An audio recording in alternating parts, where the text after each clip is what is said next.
Hello guys, welcome to my mini vlog. तर तुम्हाला वाटतं आज मी चाललो कुठे? तर मी चाललो आपल्या घरच्या बांध्यावर म्हणजे बांध्याची थोडीशी परिस्थिती पाहिली की कशी आहे म्हणून. तर पोहोचलो गाईज बांध्यावर. हे आमच्या बांध्या आहेत. बांध्या बघून घ्या गाईज. तुम्ही तर कधी पाहिलं नसाल. सॉरी हे आमच्या घरच्या बांध्यावरची झिल्ली थोडीशी खराब झाली आहे, ती व्यवस्थित करायला आलो गाईज. बघून घ्या.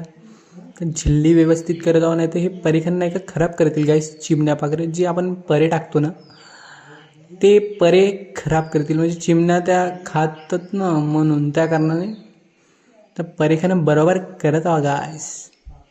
कुठे गेलो रे तो? आहो गाईस, तर परेखन बरोबर करत होतो ते बघा. मोठे जपून करावं लागते गाईस, मोठं काळजीचं काम आहे हे. असे राहते परेखन. हे पहिले टाकलेले आहेत, दुसऱ्यांचे आहेत, आणि हे आता आम्ही टाकला म्हणून ते थोडे याचे आहेत. अशी झिल्ली काढावं लागते मग पर्या. बांध्यावरून निघालो गाईज. मागं बांध्या आहेत. बांध्यावरून निघालो, पाय धुतलो बांध्यावरच्या पाण्याने. हा आपला नहराचं पाणी आहे गाईज.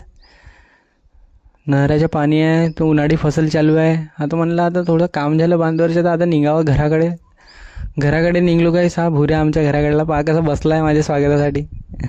कारण रे भुऱ्या, घरचे कामं आटोपले गाईस. मग निघलो कॉलेजच्या कामासाठी. कॉलेजमध्ये थोडा स्कॉलरशिपचं काम होता. स्कॉलरशिपच्या काम मग बसलो कॉलेजमध्ये. स्कॉलरशिपचं काम आठवून घ्यावं म्हणलं. आणि माझे मित्र बघा गाईस, स्कॉलरशिपचं काम होतं. मग हे आपले जी नर्सिंग करतो गाईज मी. आणि या स्कॉलरशिप विभागाकडे पोरी मिळल्या. हे बघा कशी लाजते तर असले व्हिडिओमध्ये. जय करते पोरगी, पाया लागते का. मग स्कॉलरशिपचं काम आटोपलं गाईज. पूर्ण झालं स्कॉलरशिपचं काम. त्यानंतर म्हणलं मित्राच्या रूमवर जावं. मित्राच्या रूमवर पोचल्यानंतर हा आपला नयन हँडसम बॉय नयन, तो आपला प्रोफेशनल शेफ निपुल म्हणत होता का आपला कारल्याची भाजी आणि वाल्या शेंगाची भाजी बनवूया ना. मग घराकडे निघालो गाईज. तिथेच ॲक्सिडेंट झाला होता. हे बसला इंडियन पोस्टच्या ट्रकने ठोकलं होतं.